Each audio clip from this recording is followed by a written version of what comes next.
Olá para você que nos acompanha, estamos começando mais uma edição do programa Controle Externo. Para você que nos assiste pela primeira vez, eu vou explicar como funciona esse programa. Se você já é habituê do nosso conteúdo, eu agradeço uma vez mais a sua participação. O programa Controle Externo fala sobre o dia a dia, o cotidiano, as atividades do Tribunal de Contas do Estado de São Paulo, bem como a sua atividade fim, que dá nome ao nosso programa Controle Externo, bem como a outras áreas que são ligadas aqui. Muito mais que falar sobre o que fazemos, a gente fala com quem faz. Quem senta na cadeira do programa Controle Externo vem aqui para contar suas histórias, a sua vivência com o Tribunal de Contas, o seu cotidiano de trabalho, por que é importante estar onde está e fazer o que faz. Esse aqui é o grande mote do nosso programa Controle Externo, que vai ao ar toda sexta-feira, às 9 da noite, na Rede Alesp. Aqui eu já mando aqui os meus sinceros agradecimentos a todo o pessoal da TV Alesp, um pessoal muito bacana e muito generoso com o nosso conteúdo, e também ao pessoal coligado à Rede TCESP. São mais de 100 emissoras que recebem o nosso conteúdo para TVs Câmaras, também para canais comunitários do estado de São Paulo. Obrigado pelo carinho. E claro, uma das nossas maiores plataformas é o YouTube. Se você nos assiste através do YouTube, não deixe de se inscrever em nosso canal, de curtir, de compartilhar o nosso conteúdo por um motivo simples. Nesse canal do YouTube do Tribunal de Contas do Estado de São Paulo, você encontra tudo o que nós fazemos. Como assim, Fernando? Tudo? Sim. As sessões às terças e quartas-feiras, lives, cursos, eventos, palestras, documentários, reportagens, programas como o nosso Controle Externo e muito mais. Lembrando também que o nosso conteúdo está na podosfera mundial. Você, assim como eu, é amante de podcasts, pode nos procurar. Os nossos conteúdos estão nos principais agregadores disponíveis nos seus aplicativos e nos seus dispositivos, tá bem? Não deixe de ir atrás e de conhecer um pouco mais o que o nosso tribunal faz aqui, porque é muito importante esse trabalho e o cidadão tem que conhecer a importância do controle externo para exercer ele mesmo o controle social. Bom, o programa de hoje eu tenho a honra e o orgulho de receber um amigo que está aqui ao meu lado, diretor de serviços do Tribunal de Contas do Estado de São Paulo, Marcelo Amorim. Seja muito bem-vindo. Faz tempo que a gente está orquestrando a sua vinda para cá e agradeço a disponibilidade de ter um tempinho na sua agenda para conversar com a gente. Obrigado, Fernando, meu conterrâneo de Moca. Exatamente. E é um prazer estar aqui. Vou tentar fazer uma geral do que a gente faz aqui no tribunal. Você sabe, Marcelo, em primeiro lugar, sim, né, no conterrâneo de Moca, a gente já, aqui no Tribunal de Contas, vou cometer uma inconfidência, daria para montar um tribunal paralelo na Moca, né? São muitos os moquenses que estão aqui na unidade, tanto no prédio sede, como no anexo 1 ou no anexo 2 aqui na capital paulista. Realmente é um pessoal que mora todo mundo junto. A gente se reúne, a gente vai aos Jogos do Juventus, né? A gente confraterniza com tudo aquilo que a boa Moca oferece. Mas você sabe, Marcelo, que eu estava pensando sempre em trazê-lo aqui, porque esse programa já são mais de 70 edições que estão no ar, nessa que já é a quarta temporada, começou temporada 22, 23, 24 e agora a temporada 2025, passamos por vários aspectos do Tribunal de Contas do Estado de São Paulo. Trouxemos aqui todos os conselheiros, nós trouxemos aqui auditores, membros do Ministério Público de Contas, diretores, enfim, todo mundo que faz esse tribunal aqui acontecer todos os dias nas suas áreas. Mas a sua diretoria, como eu disse no início, a diretoria de serviços, ela é muito importante porque é o que faz a roda girar, é o que garante que as coisas aconteçam. Mas antes de falar sobre isso, eu preciso te apresentar, até porque também isso te credencia, acredito eu, a essa multiplicidade e variedade de coisas que a diretoria de serviços do Tribunal de Contas faz com a sua carreira, porque você já teve inúmeras experiências. Você entrou aqui no Tribunal de Contas do Estado de São Paulo em 2008. Isso. 2008. Então, já vai para 17 anos. Mês que vem. Mês que vem, em abril, completando 17 anos de casa, né? Você é auditor de controle externo na área da administração. Começou aqui na diretoria de materiais, quando era a área de compras, é isso, né? Isso, do tribunal. DM1. DM1. E aí foi passado para outras áreas, e desde 2015 está como o diretor técnico da divisão de serviços aqui, da diretoria de serviços do nosso tribunal. Tem formação em administração de empresas com especialização em marketing pela Universidade São Judas Tadeu, né? tem formação técnica em mecânica industrial pela Escola Técnica Walter Belian e também, isso aqui eu não sabia, eu vim descobrir ontem no meu amigo Marcelo, licenciado pelo antigo Departamento de Aviação Civil como mecânico de aeronaves, especialista em motores convencionais à reação, sistemas pneumáticos, sistemas hidráulicos, helicópteros e estrutura de aviões. Marcelo, um cara que nunca parou, sempre foi inquieto e queria aprender as coisas, porque isso aqui é tudo mão na massa, né? Tudo mão na massa. Na verdade, vem da minha formação de nível médio, né? O curso de mecânica, naquela época, era integral, inclusive. Sim. Né? Então, você tinha bastante oportunidade de trabalho mesmo, inclusive os trabalhos de fim de ano eram trabalhos que você construía alguma coisa. E eu peguei gosto pela coisa, né? E sempre, assim, eu fui meio handyman, por onde eu passei.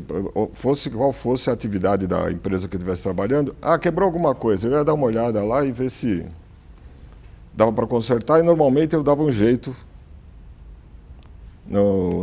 de restaurar o funcionamento da coisa, né? Então, isso foi vindo durante toda a carreira.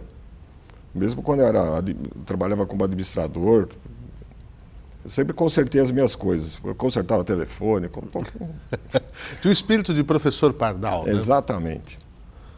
Fazia, desfazia. Inventava.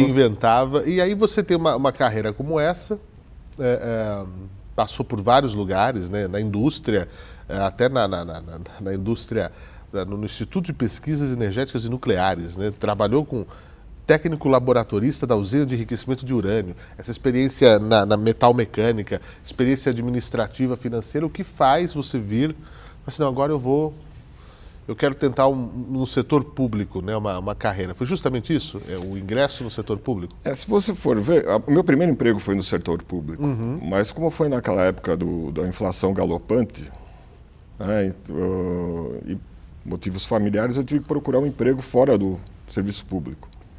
Mas eu sempre pensei em eventualmente voltar. E eu, através de uma amiga minha, que trabalhou aqui no Tribunal de Contas, a Sandra, ela me deu a dica vai ter um concurso lá. Eu falei, vou arriscar, vamos ver se dá certo.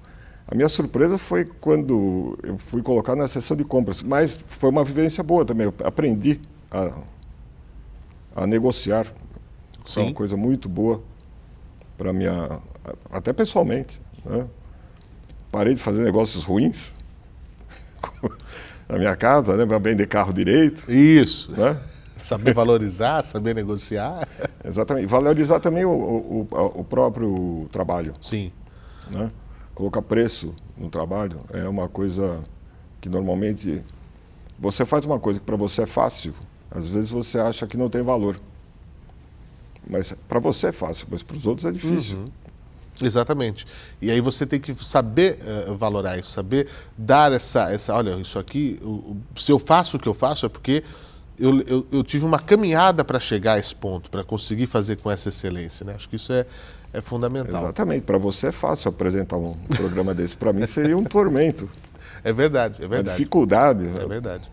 Agora, Marcelo, você então entra na diretoria de materiais e aí vai para a diretoria de serviços. São duas diretorias que eu queria falar um pouco sobre elas, né? E vamos falar, obviamente, mais sobre a sua atual, né? Que você é o diretor de serviços. São áreas que não são da atividade fim do tribunal, mas sem as quais nós não chegamos a fim nenhum. Não é isso? A gente brincava quando na DEM1, né? Fala assim, todo mundo diz que o foco tem que ser na atividade fim, e é verdade, porque senão perde o sentido disso aqui existir, né? Exatamente. Mas se faltar papel higiênico porque a seção de compras não comprou, vai dar problema. Vai dar problema. Muito problema. Então é isso, basicamente você é o suporte. A área de administração é o suporte para... Isso, para que tudo aconteça.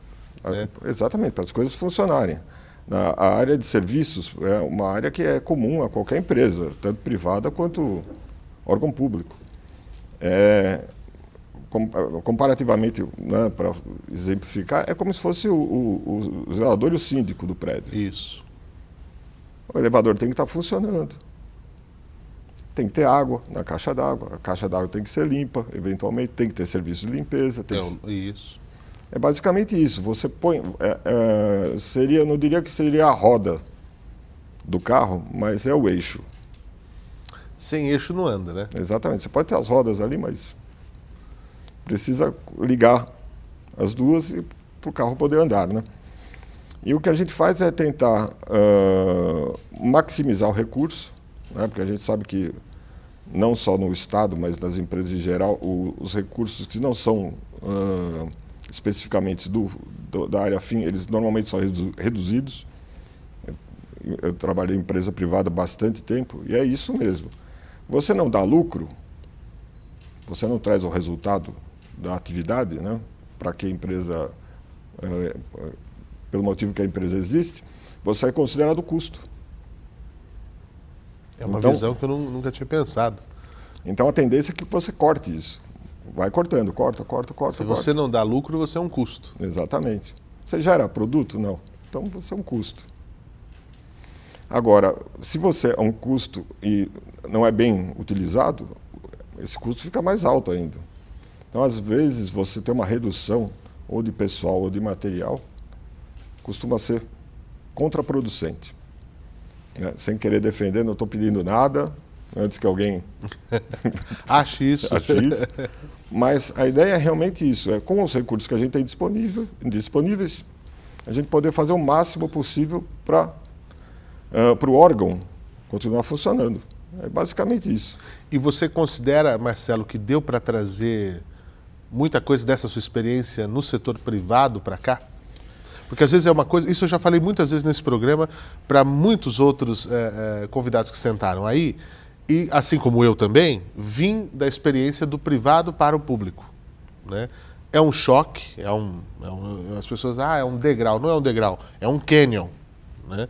É um grande canyon de diferença, só que traz aprendizados. Você considera que olha, a experiência que eu tive lá, eu pude aplicar coisas ou desaplicar coisas para fazer funcionar hoje o que eu faço aqui? Olha, eu acho que é uma coisa realmente, uma via de duas mãos, porque tanto coisas que eu aprendi aqui, elas podem ser aplicadas no setor privado, quanto as do privado no setor público. Porque a questão é uma mudança de filosofia. O setor público, eu dava esse exemplo, porque também uma das minhas passagens, eu trabalhei com empresa de software, né? E tem essa coisa de você querer sempre ser mais moderno, sempre estar em evolução. Por exemplo, a gente até comentava isso nessa empresa, normalmente em matéria de segurança de informática, por exemplo. O primeiro que adota, normalmente é o setor de financeiro, bancos. Depois passa para indústria e depois passa para o varejo. O último é o Estado. Por quê? Porque o Estado é lento? Não, porque o Estado não pode se dar o luxo de fazer uma coisa que não vai dar certo. Não dá para errar. Porque se errar, o custo para o país é enorme. Então você tem que só usar coisas que estão comprovadamente funcionando. Não dá prova. Foi testado ali, legal. Agora nós vamos pegar para fazer. Então é uma mudança de paradigma, de filosofia. Sim. É lógico que estamos falando de coisas que são vitais para o Estado, né? Agora, nada impede que, por exemplo, a gente mude o sistema de monitoramento aqui das mesas, coloque uma coisa mais moderna. Se não der certo, eventualmente, a gente volta. Sim. E outra coisa que o Estado nunca faz, você nunca joga nada fora. O Estado não tem essa capacidade, essa permissividade do erro, né? Você, nas questões estruturantes, não. Em coisas menores você consegue manobrar. E isso é importante para garantir que as coisas funcionem, né? Sim, isso é uma mudança que você tem que se adaptar. É a mesma coisa que deve ter acontecido com você quando você veio para cá. Sim, sim. Eu preciso de... Não, mas você precisa, mas não tem. Você tem que usar isso aqui. Funciona, isso. E o trabalho sai, não sai? Sai. Por quê? Porque você tem só que mudar o seu pensamento. Então, eu acredito que o primeiro ano foi um pouco complicado. Assim, o choque inicial é muito grande. Inclusive, quando eu entrei aqui, como os processos ainda eram físicos, né? O problema é quando a burocracia sai do controle, né? Que eu acho que aqui a gente não tem esse problema. Eu não conheço outros órgãos. Eu trabalhei há 30 anos no Instituto de Pesquisa Nuclear, então eu não posso nem usar como comparação. Sim. Mas eu acredito que aqui a burocracia é relativamente ágil, principalmente para o cidadão, tá? Do que eu conheço do nosso trabalho essencial, eu acredito que os mecanismos de acesso foram muito simplificados nos últimos 15 anos. E a tecnologia conta muito para isso, né? Contribuiu muito. O acesso à tecnologia também do cidadão, hoje em dia é difícil uma pessoa que não tenha um smartphone que, por mais básico que seja, que não consiga acessar tudo que ele precisa, né? Minimamente. Agora, dentro da sua ação, diretoria de serviços, como é que a gente pode descrever o escopo da diretoria de serviços para quem está nos acompanhando, para quem está nos assistindo, e quais áreas, né, que aqui nós dividimos por seções, né, que ela abrange dentro do tribunal? Eu sei que é grande. São quantos servidores que você tem? Isso sem contar os terceirizados. Depois você me conta dos terceirizados. Em números absolutos. Os servidores, hoje nós temos 30. Tá? E a ideia é que, na verdade, a gente vá passando de executores de serviços, né, para supervisores de serviços. É uma tendência que o Estado tem tido. Tem prós e tem contras, né? Mas eu acho que é irreversível, vai ser isso aí. Vamos ter que ser pessoas que são capacitadas a entender o trabalho que é feito, mas elas não necessariamente vão ter que fazer o trabalho. Isso aí já acontece com cooperagem, né, com o serviço de limpeza, mas o meu pessoal acompanha os serviços, na medida do possível, de perto, né? Nunca nós vamos ter um efetivo suficiente para acompanhar os serviços de forma assim, detalhada. Tanto que é uma solicitação que a gente faz para os nossos colegas, né, que são os nossos clientes, na verdade, é que toda vez que você vira alguma coisa errada, mesmo que não te afete, comunique. Porque a gente não tem como vistoriar tudo 24 horas por dia. Sim. Né? E a gente tenta atender da forma mais rápida possível. Desde que eu entrei na diretoria, eu fiz alguns ajustes, algumas modificações, que é realmente para facilitar a forma como a gente pode atender. Eu lembro de já ter conversado com vocês isso aí, em uma outra oportunidade.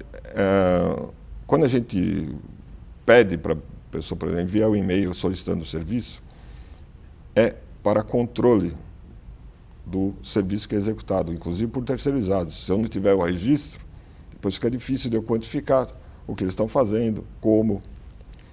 Mas, se for uma coisa urgente, pode ligar. Inclusive, meu telefone, o meu número de celular é conhecido, acho que por 90% da casa, por causa da pandemia. É verdade. Né? Que durante a pandemia, a diretoria de serviços esteve aqui. Como é que foi esse período? Como tudo na vida. Inesperado. Depende de como você olha. A parte de saúde foi uma desgraça só. Né? Eu não conheço ninguém que não tenha perdido alguém próximo, um amigo. Né? Mas em matéria de trabalho foi a época que o nosso trabalho mais rendeu. Porque não tinha ninguém aqui, a gente não precisava parar ninguém. Olha, você pode sair daqui para a gente fazer o serviço? Nós vamos dar uma manutenção em tal coisa, exatamente. Arrumada ali. Então a gente fez muita coisa durante a pandemia. Mas foi um período estranho, porque eu perdi a noção do tempo. Eu não consigo, durante a pandemia, eu não consigo situar as coisas no tempo. Uma coisa que, não sei se aconteceu só comigo. Como se fosse um pacote só, viveu aquilo... fosse uma semana, isso, por exemplo. Isso. Isso aqui aconteceu antes disso ou depois? Eu perdi o referencial. Olha, uma dinâmica temporal. Interessante. Foi uma coisa estranha, porque os dias ficaram muito iguais. Eu acho que essa percepção, você deve comungar com mais pessoas, viu, Marcelo? Porque realmente é um período que a gente não lembra como foi, o que veio, realmente é isso, é um pouco. Mas isso foi antes ou depois daquilo? Né? Parece que 20, 21 virou uma coisa só, a gente, enfim, não teve muito a comemorar. Bom, e Marcelo, a sua área está absolutamente em tudo. Quando a gente tem um evento, quando a gente tem uma sessão do Pleno aqui, quando a gente tem alguma outra atividade, conta pra gente. Que eu me lembre, você vai me dizendo se eu estiver equivocado. O serviço de telefonia, nós temos aqui, inclusive para fazer esse programa, o serviço de áudio e vídeo da casa, que cuida das transmissões do plenário. Nós temos limpeza, cooperagem, me conta. A diretoria ela é estruturada, na verdade, em 5 seções. A DS1, que é manutenção e reparos. Ah, verdade. Marcelo, minha cadeira está ruim. Minha cadeira está ruim. Eu sento, ela está descendo. Está entrando água. Choveu, está entrando água aqui. Exato. Meu ar-condicionado não funciona. Meu banheiro entupiu. É por aí. É como se fosse realmente uma manutenção predial, na verdade. Né? Só que a gente também, até porque nós temos um pessoal bastante eclético na diretoria, o meu chefe de manutenção hoje em dia, ele era da manutenção de um hospital em Diadema. Então é uma pessoa que está acostumada a trabalhar rápido e com o que tem em mãos. Porque não dá para deixar esperando e nem sempre vai ter o recurso que gostaria de ter. Exatamente. E a gente faz desde reparo mesmo até, como você deve ter visto, a gente faz algumas pequenas obras, na verdade. Modificações, ajustes, tudo em prol de melhorar o fluxo de trabalho, né? O fluxo das pessoas no prédio. Às vezes melhorar alguma coisa no trabalho especificamente da pessoa, fazer uma adaptação. Por exemplo, se a pessoa tem uma necessidade especial, tem a DS2, que é áudio e vídeo, e apoio a eventos, né? A DS3, que é zeladoria e conservação. A DS4, que é suprimentos. Então, onde a gente guarda todo o material que a gente usa. Né? Porque foi uma coisa que foi feita porque era fala de burocracia, né? Os nossos materiais chegavam no almoxarifado e cada vez que a gente precisava de um prego, tinha que ir no almoxarifado, pedir o prego no almoxarifado, fazer o requerimento. Então é para melhorar essa dinâmica. Exatamente. Então, inclusive, todo o material foi passado paulatinamente, todo o material, não só de manutenção, mas também de copa, é essa área que cuida. Então, o controle ficou melhor, as previsões, né, de consumo também melhoraram por causa disso. Nós reduzimos em 70% o número de itens que a gente tinha. Então, são coisas assim que a gente foi pensando em melhorar, né? Então, essa sessão está aí para isso. E a DS5, que é a nossa gráfica. Poxa, que eu também, como comunicação, estou sempre ali usando o serviço da nossa gráfica.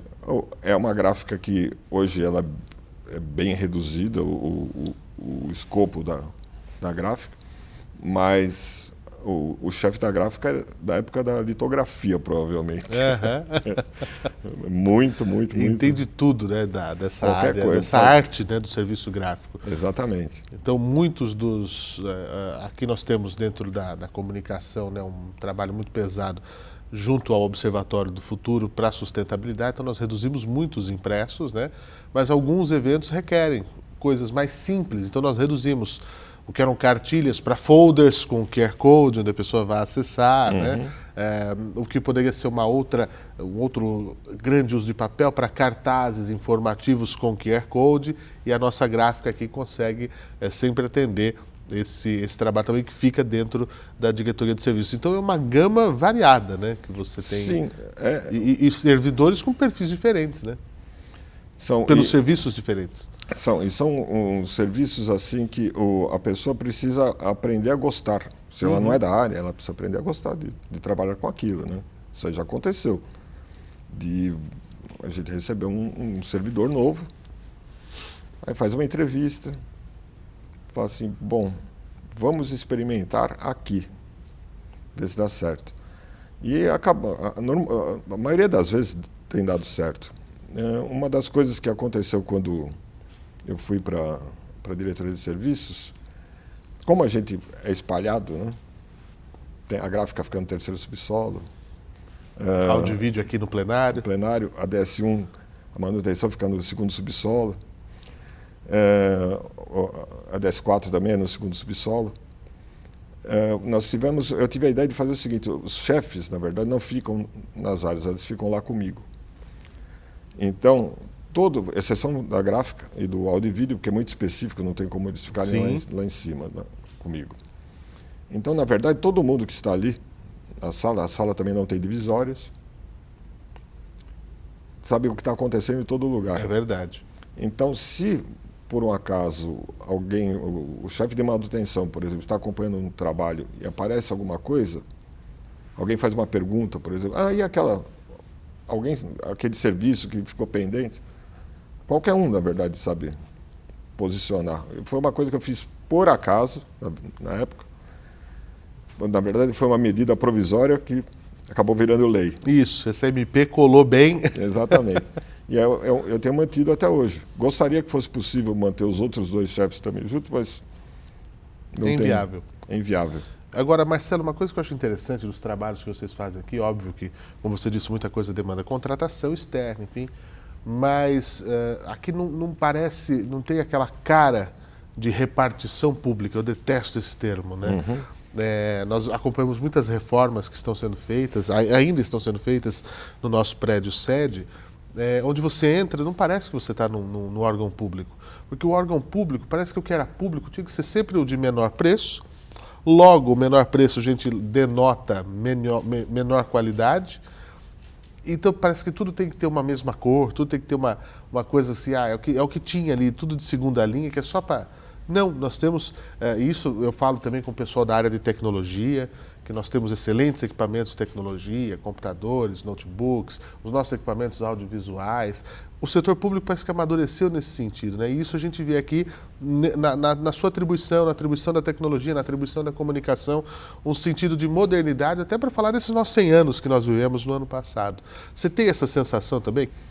O tribunal, na verdade, nos últimos, como eu falei, nos últimos 15 anos, eu percebi uma grande mudança de modo de ver. Uhum. Eu acredito que é muito também por causa das pessoas novas que acabam vindo, porque teve uma renovação enorme do quadro. Sim. Né? Então as pessoas vêm com ideias que às vezes são factíveis, às vezes não são.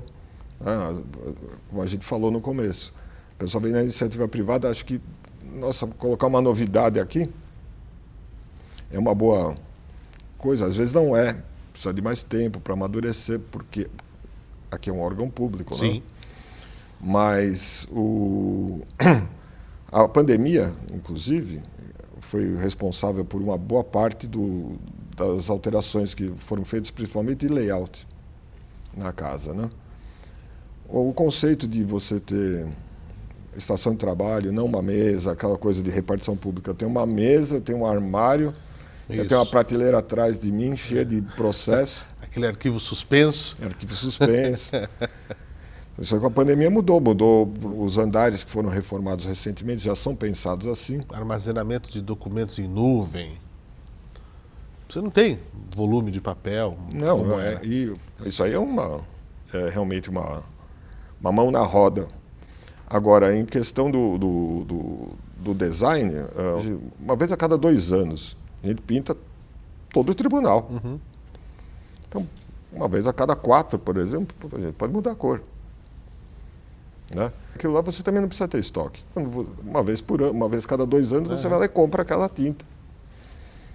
E fica muito mais fácil de você fazer o gerenciamento de estoque, não joga coisa fora. Que o desperdício é um custo muito alto em qualquer lugar, não é só no Estado. Na vida. Quantas vezes você comprou uma coisa e, quando foi usar, ela estava vencida. Não, isso né? me irrita profundamente. É jogar dinheiro fora, falei da sustentabilidade, é ser antissustentável, poderia estar sendo utilizado por outra pessoa, né? Poderia estar fazendo benefício para outra pessoa. Isso aí faz todo sentido. Falando em sustentabilidade, inclusive, antes do tribunal até começar a abraçar as ODS, etc. E tal, uma das iniciativas da administração foi, tinha pouco tempo que tinha lançado, pouco tempo em relação ao Estado, né? Lâmpada de LED, Sim. Nós começamos a substituição de todas. Nós levamos 2 anos, mas faz muito tempo que a gente não tem lâmpada que não seja LED. Tem, como sempre, alguns lugares que a lâmpada é ainda incandescente, porque a LED ali não funciona, não daria certo, mas 99% da casa funciona com lâmpadas LED. Eficiência energética, economia. Sim. Tem muita coisa para a gente tratar, Marcelo. Infelizmente o nosso tempo é curto, mas eu queria agradecer porque eu falo sempre que a diretoria de comunicação atende toda a casa, né? Nós atendemos todos os conselheiros, né, a presidência, atendemos as diretorias, mas é óbvio que você tem isso muito mais do que a gente, né, de atender a casa toda, porque desde o momento que, se você está assistindo esse programa, tem um dedinho da DS. Se você liga aqui no Tribunal de Contas, tem um dedinho da DS. Se você veio aqui a um evento, foi lavar as mãos no banheiro, tem o dedinho da DS. Tomou um cafezinho, enfim, qualquer coisa, de fato, tem essa passagem aí por vocês. Então eu queria agradecer mais uma vez, porque além de um colega de tribunal, tornou-se um amigo, é um vizinho, inclusive, né? Quando eu falo vizinho, vizinho mesmo, gente. Vocês não fazem ideia da nossa... Do quão próximo. Do quão próximo, da nossa querida Moca. Agradeço muito, em nome do tribunal, o trabalho de vocês. Vida longa à diretoria de serviço. Eu que agradeço a oportunidade de divulgar a diretoria de serviço, inclusive para casa, né? Aproveito para me desculpar aqueles para quem eu, às vezes, fico devendo um serviço, né? Mas eu acho que, em geral, a gente atende todo mundo adequadamente, num tempo razoável. É isso. Marcelo, obrigado, sucesso. Obrigado sempre. você. Valeu. E para você que nos acompanhou até agora, aqui no nosso programa Controle Externo, também fica o meu agradecimento. A gente volta na semana que vem com mais um episódio inédito e mais histórias para contar. Tchau!